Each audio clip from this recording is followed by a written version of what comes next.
జన్మనిచ్చిన తల్లిదండ్రులకి, విద్యాబుద్ధులు ఇచ్చిన మాస్టర్కి, నా తోటి స్నేహితులకి, మీడియా మిత్రులకి నమస్కారాలు. నా పేరు నవీన్ పట్నాయక్, అది జయశంకర్ భూపాలపల్లి జిల్లా. ముందుగా ఈ అంశాలు మాట్లాడేటువంటి విషయంలో ఇక్కడ స్టేజ్ మీద ఉన్నటువంటి మా మిత్రులందరూ చూడండి, గమనించండి ఒక్కసారి. పోలీస్ కానిస్టేబుల్ గురించి ఏదైనా మా డిమాండ్స్ కానీ మా సమస్యలు కానీ మేము ప్రభుత్వానికి తెలియపరుస్తున్నామంటే అది మా నుంచి వస్తే మాత్రమే అఫీషియల్గా పరిగణించాలి. అదర్వైజ్ ఎవరైనా కూడా దీక్షలు చేస్తున్నాము ఎస్ఐ అండ్ కానిస్టేబుల్ మీద, ధర్నాలు చేస్తున్నామని చెప్పేసి మమ్ముల కాదని ఎవరు పిలుపునిచ్చినా కూడా దాన్ని మీరు పరిగణలోకి తీసుకోవద్దు. నెంబర్ 1 పాయింట్ ఇది ప్రభుత్వానికి మేము విజ్ఞప్తి చేస్తున్నాం.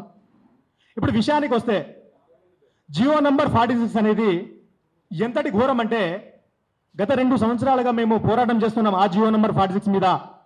వై? బికాజ్ ఈరోజు ఈ యొక్క కరోనా లాంటి జియో వల్ల గ్రామీణ ప్రాంతంలో ఉన్నటువంటి మా మెరిట్ ఆస్పిరెంట్స్ అందరూ కూడా మేము ఎందుకు ఈ పోటీ పరీక్షలకి మేము ప్రిపేర్ అవ్వాలి అనేటువంటి అనుమానాన్ని ఇది వ్యక్తం చేస్తుంది. ఎందుకంటే కష్టపడి మంచి మార్కులు సాధించినప్పటికీ ఉద్యోగం రావట్లేదు ఈ జియో నంబర్ 46 వల్ల.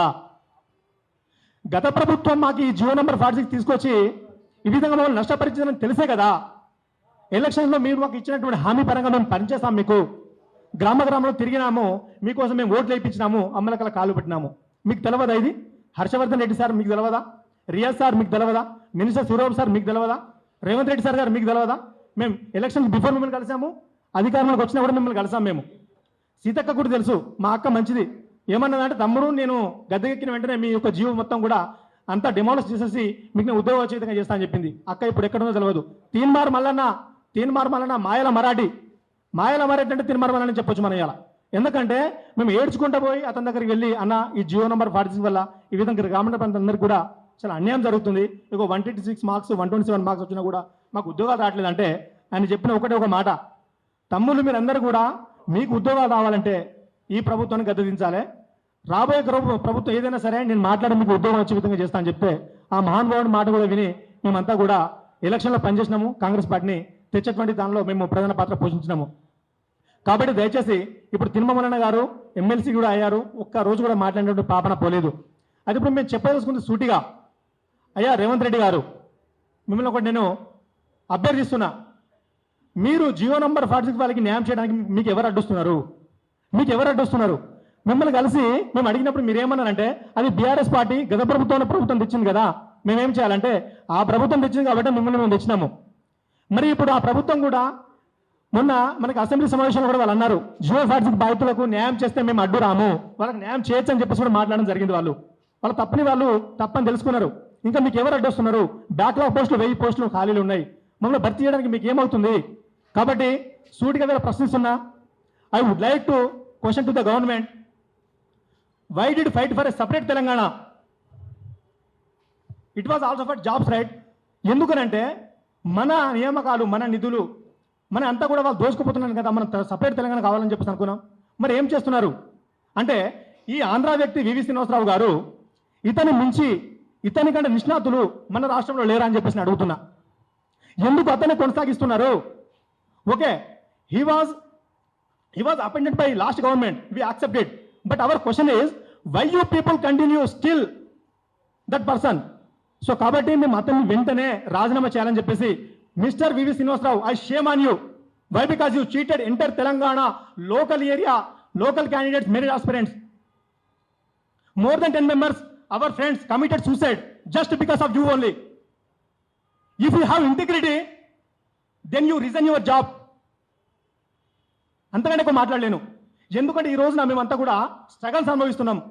దయచేసి జియో నంబర్ 46ని కనుక మీరు రద్దు చేసి, మీరు ఆ జియో నంబర్ 46ని కనుక ఈ టీఎస్ఎస్పి అంటే ఇప్పుడు మనం టీజీఎస్పి అంటాం అనమాట, ఆ పోస్ట్ నుంచి మినహాయించి కనుక మీరు రాబోయే నోటిఫికేషన్లో ఆ జియో నంబర్ 46ని మినహాయించి టీసీపీఎస్ని సపరేట్గా 2016లో 2018లో ఏ విధంగా నియామకాలు జరిపారో ఆ విధంగా జరపాలని చెప్పేసి మేము ఈ రోజున ఈ ప్రశ్న పెట్టడం జరిగింది.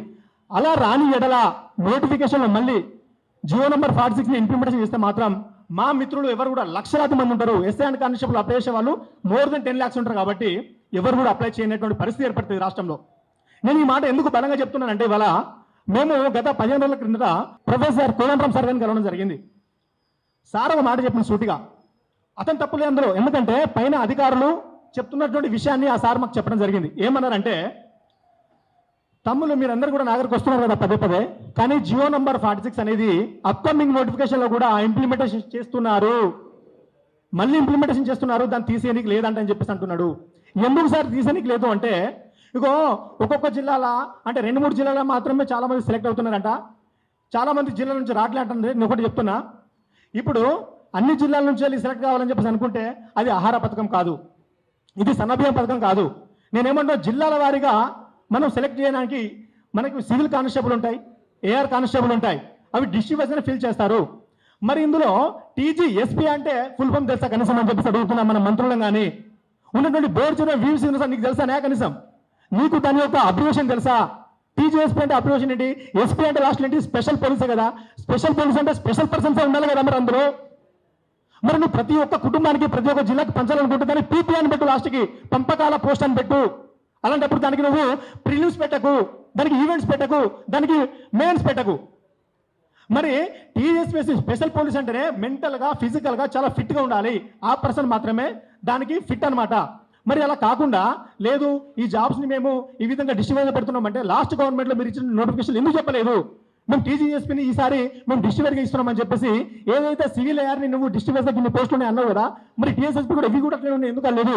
ఆ విధంగా మాకు కపట నాటకం ఆడి మాకు చెప్పకుండా మొత్తం ప్రిలిమ్స్ మెయిన్స్ అంతా అయిపోయిన తర్వాత కట్ ఆఫ్ ఇంకొక 1 మంత్ అయితే రిజల్ట్ వస్తానగా ఈ జియో గురించి మాకు తెలియకుండా దాచిపెట్టడం అంటే అర్థం ఏంటిది? ఈ ఉద్యోగాలు ఎవరికి ఇవ్వడం కోసం అది మేము అడుగుతున్నాం. ఇవాళ రాష్ట్ర ప్రభుత్వం దయచేసి దీన్ని గమనించాలి, దయచేసి దీన్ని గమనించాలి.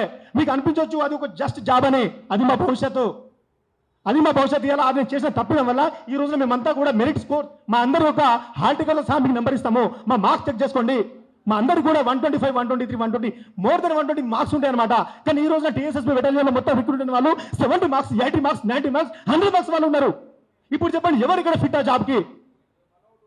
దయచేసి వాళ్ళని గట్టిగా మాట్లాడుతున్నాను చెప్పేసి ఆ విధంగా చెప్తున్నాను నేను. కాబట్టి ఈ విధంగా తప్పిదాలు జరగదు. అరే ఎడ్యుకేషన్లో మనకి ప్రియారిటీ మెరిట్ మార్క్స్ ఇవ్వకపోతే ఇంకా మీరు ఆ విధంగా భర్తీ చేస్తే దానికి అర్థమైందని చెప్పేసి అడుగుతున్నా. కాబట్టి దయచేసి ఒక్కసారి జరిగినటువంటి తప్పిదాన్ని మళ్ళీ మీరు రిపీట్ చేయదు. గౌరవ రేవంత్ రెడ్డి గారు, మీకు మేము సూటిగా చెప్తున్నాము, ఈ రోజున మేము ఇక్కడికి వచ్చినామంటే మా డిమాండ్స్ ఇవన్నీ కూడా 30 సంవత్సరాలు ఖచ్చితంగా మీరు ఇంప్లిమెంటేషన్ చేయాలి. ఎందుకంటే 2020లో నోటిఫికేషన్ వచ్చింది, ఇప్పటిదాకా రాలేదు. కాబట్టి చాలా మంది మా అభ్యర్థులు కూడా ఆ విషయంలో కూడా నిరాశపడుతున్నారు, మాకు ఛాన్స్ ఉంటుందో లేదో అని చెప్పేసి. కాబట్టి తప్పకుండా జియో నంబర్ 46ని టీజీఎస్పీని మినహాయించాలి. మా మిత్రులు చెప్పినట్టుగా వివి శ్రీనివాసరావు మాత్రం ఖచ్చితంగా రాజీనామా చేయించాలి. అవునా, నేను ఒక క్వశ్చన్ అడుగుతాను. నేను ఇప్పుడు నువ్వే ఉంటావుగా మొత్తం ఈ యొక్క పోలీస్ ప్రాసెస్ అయిపోయేదాకా మా రాష్ట్రంలో ఉన్నటువంటి ఇంకా 2-3 నోటిఫికేషన్ కూడా మీరే ఉంటారా?